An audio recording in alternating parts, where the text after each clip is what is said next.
Hello दोस्तों, नमस्कार। एक बार फिर से आप सभी का स्वागत है, हार्दिक अभिनंदन है आपके अपने YouTube channel Virendra Singh tutorial dash 1991 पर। तो आज की इस वीडियो में हम रूरल एडमिनिस्ट्रेशन के बारे में कवर करेंगे। कुछ पार्ट हमने इसका पार्ट 1 में कवर किया है, जो रिमेनिंग पार्ट है वो हम आज की वीडियो में कवर करेंगे, यानी पार्ट 2 में कवर करेंगे। वीडियो पूरी देखने के बाद आपको जैसी भी लगे आप कमेंट सेक्शन में ज़रूर बताना। तो आइए ज़्यादा टाइम वेस्ट ना करते हुए हम वीडियो को कंटिन्यू करते हैं पार्ट 2 में। अब देखो, हम पिछली वीडियो के अंदर अगर हम बात करते हैं पार्ट 1 की बात जब करते हैं तो हमने जमीन से रिलेटेड मैटर्स को देखा था। हमने पुलिस कंप्लेंट की बात की थी, पुलिस के हायरार्की सिस्टम की बात की थी। अगर कोई डिस्प्यूट हो जाता है तो हम पुलिस में जाकर एफआईआर वगैरह लॉन्च करवाते हैं, और कौन कौन से ऑफिसर्स हैं जिनके पास हम सुनवाई के लिए जा सकते हैं। जमीन से रिलेटेड अगर हम बात करें तो हम पटवारी की भी बात कर चुके हैं, जिनको अलग अलग जगह पर अलग अलग नाम से जाना जाता था।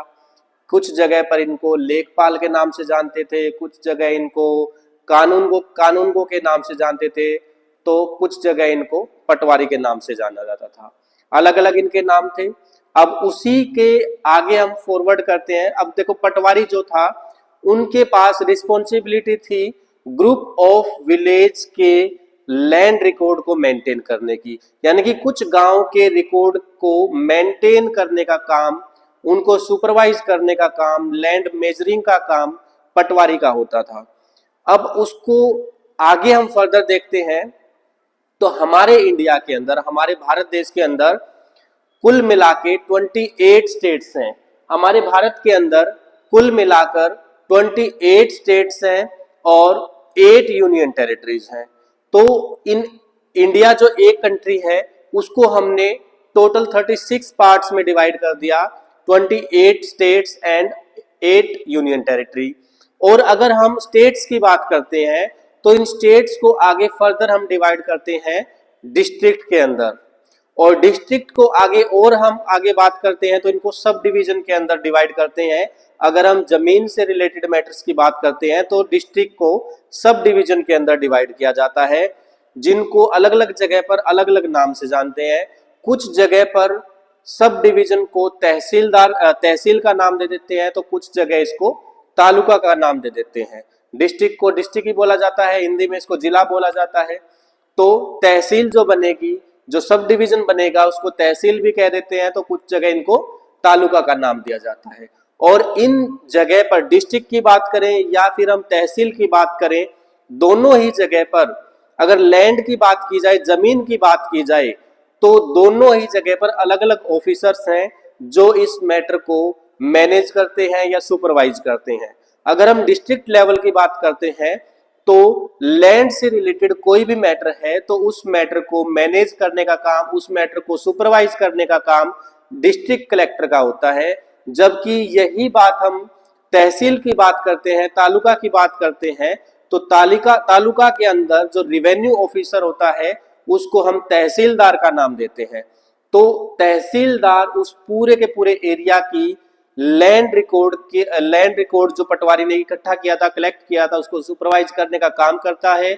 अगर कोई भी डिस्प्यूट हो जाता है उस बीच में तो उस मैटर को भी तहसीलदार सोल्व करता है।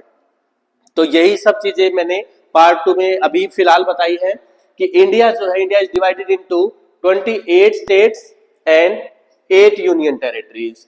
28 स्टेट्स एंड 8 यूनियन टेरिटरीज।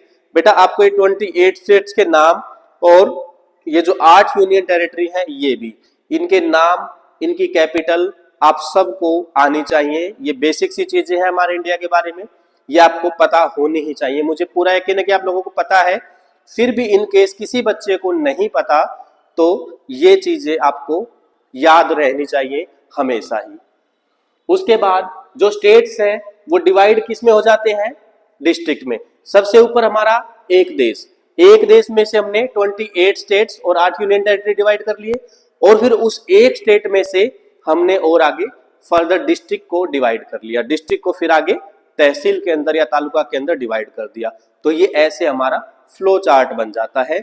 ऊपर एक देश, देश के अलग अलग पार्ट्स जिनको हमने स्टेट्स और यूनियन टेरिटरी का नाम दिया, उन स्टेट्स के अलग अलग पार्ट्स जिनको हमने डिस्ट्रिक्ट का नाम लिया, डिस्ट्रिक्ट के अलग अलग पार्ट्स जिनको हमने तहसील या तालुका का नाम दिया।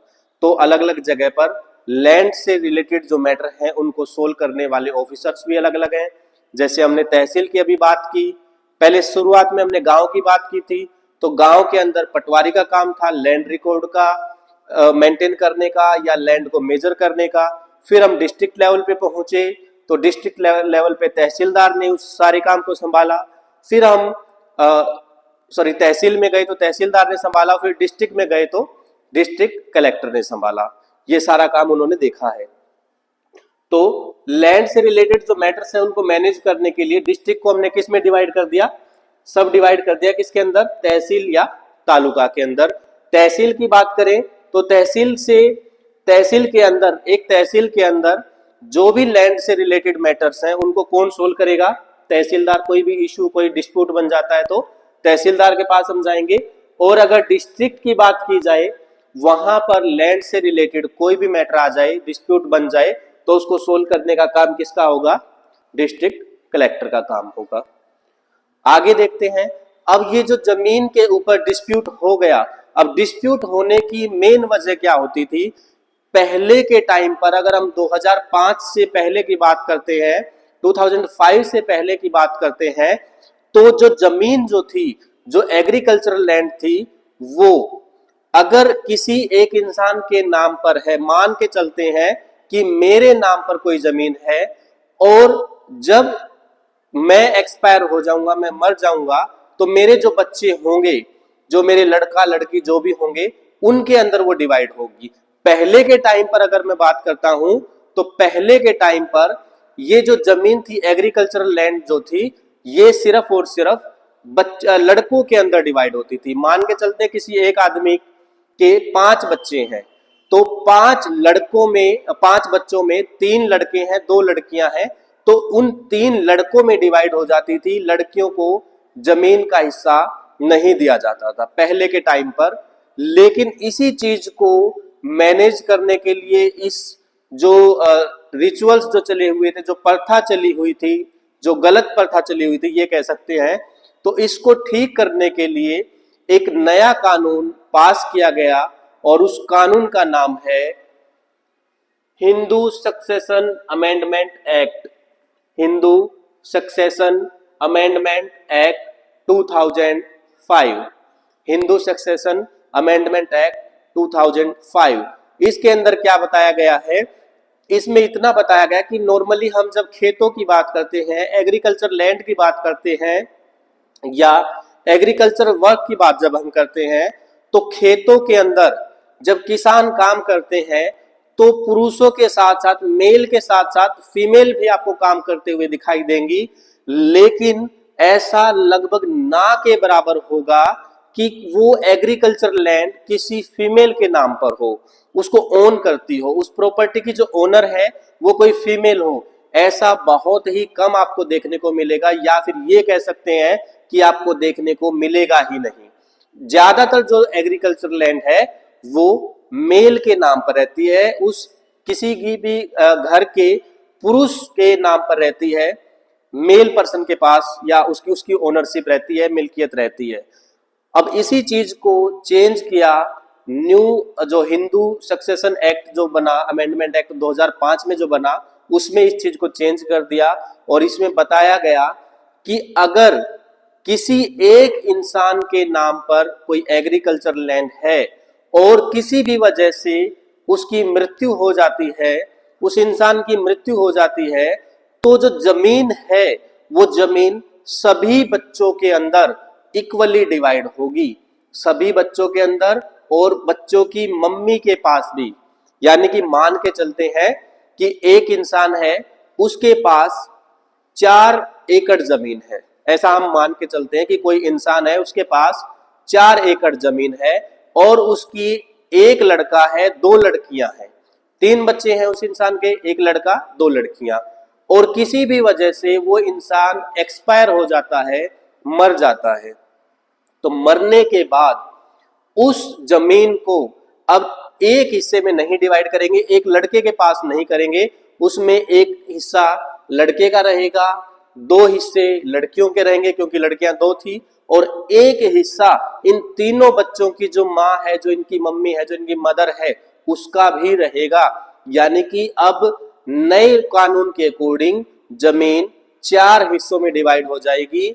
जो 4 एकड़ जमीन थी उसको 4 हिस्सों में जब हम डिवाइड करेंगे तो सबके हिस्से में एक एक एकड़ जमीन आएगी। तो ये कहता है नया कानून, और ये कानून का नाम क्या है? हिंदू सक्सेशन अमेंडमेंट एक्ट, और ये पास कब हुआ? 2005 में, 2005 में। तो अगर हम इसी पे आगे देखते हैं, इसी में सब कुछ यही लिखा है जो मैंने अभी बताया है। Women are seen as people who work on the field but not as people who own agricultural land. वो हमें जमीन पर काम करते हुए तो दिखाई देंगी, खेतों में काम करते हुए तो दिखाई देंगी, लेकिन उनके नाम पर जमीन होगी ऐसा बहुत ही कम देखने को मिलता है, या ये कह सकते हैं कि ऐसा देखने को नहीं मिलता। इसमें आगे क्या है? अकॉर्डिंग टू न्यू लॉ, जो नया कानून बना, जिसको न्यू लॉ के नाम से भी जाना जाता है, हिंदू सक्सेशन अमेंडमेंट एक्ट 2005 के नाम से भी जाना जाता है, इसमें इस लॉ के अकॉर्डिंग क्या है कि हिंदू फैमिलीज में, ये ध्यान रखना कि ये जो कानून है यहां ऊपर भी लिखा हुआ है कि हिंदुओं के लिए बना है, सिर्फ हिंदू कम्युनिटी के लिए बना है। ये जो लॉ बना ये मुस्लिम, सिखिज्म, क्रिश्चियनिटी, जैन या बौद्ध, उनके ऊपर एप्लीकेबल नहीं होगा, उनके ऊपर एप्लीकेबल नहीं होगा, ये सिर्फ हिंदू फैमिलीज के लिए है। तो जो नया कानून है वो हिंदू फैमिलीज के लिए है। इसमें मेल है या फीमेल है, किसी भी फैमिली में मेल पर्सन है या फीमेल पर्सन है, उन सबको इक्वल शेयर मिलेगा, उस जमीन का इक्वल शेयर सबको मिलेगा, चाहे वो मेल पर्सन है या वो फीमेल है, कोई भी हो। तो अब की बार इसमें किसी भी टाइप का कोई डिस्क्रिमिनेशन नहीं होगा। ये कहकर कि लड़का है तो सारी जमीन लड़के के नाम पर होगी, लड़कियों के नाम पर जमीन नहीं होगी। अगर ऐसा कहकर आपको जमीन देने से वंचित किया जाता है, आपको जमीन से दूर रखा जाता है, आपको इग्नोर किया जाता है, नेग्लेक्ट किया जाता है, तो आप Hindu succession act amendment act 2005 की हेल्प लेकर अपनी रिट पेटिशन डाल सकते हैं, केस कर सकते हैं, और आपको उस जमीन का इक्वल हिस्सा मिलेगा, ये नया कानून कहता है। तो इस पार्ट के अंदर इतना ही था। इसी के साथ हमारा चैप्टर भी खत्म हो जाता है। चैप्टर का नाम था रूरल एडमिनिस्ट्रेशन, क्लास 6 का ये चैप्टर 6 रूरल एडमिनिस्ट्रेशन था, और इसी न्यू लॉ के साथ ये चैप्टर खत्म हो जाता है। तो ये चीजें जो मैंने आप लोगों को बताई, ये आपको समझ में आई या नहीं, और समझ में आई तो कितनी समझ में आई, ये आप मुझे पूरी वीडियो देखने के बाद कमेंट सेक्शन में आप जरूर बताना। अगर आपको वीडियो अच्छी लगती है तो वीडियो को लाइक जरूर करना, अपने दोस्तों के साथ शेयर करना, और चैनल को सब्सक्राइब जरूर कर लेना। उसके साथ साथ बेल आइकन भी प्रेस कर लेना, ताकि आने वाली और भी वीडियोस आपके YouTube के नोटिफिकेशन पैनल में पहुंच जाए और आपको उस वीडियो के बारे में पता लग जाए, आपका कोई भी कंटेंट या कोई भी चैप्टर मिस ना हो। इस पर्पज के लिए आप चैनल को जल्दी से जल्दी सब्सक्राइब कर लीजिए। बहुत जल्दी हम इसी कड़ी में आगे बढ़ते हुए नेक्स्ट वीडियो के अंदर मिलेंगे। अब आप मुझे जल्दी से कमेंट करके ये बता दीजिए कि अगली वीडियो आपको कौन से टॉपिक के ऊपर, कौन सी क्लास के लिए चाहिए। तब तक आप लोगों का जुड़ने के लिए बहुत बहुत धन्यवाद। Thank you very much. मिलेंगे अगली वीडियो में।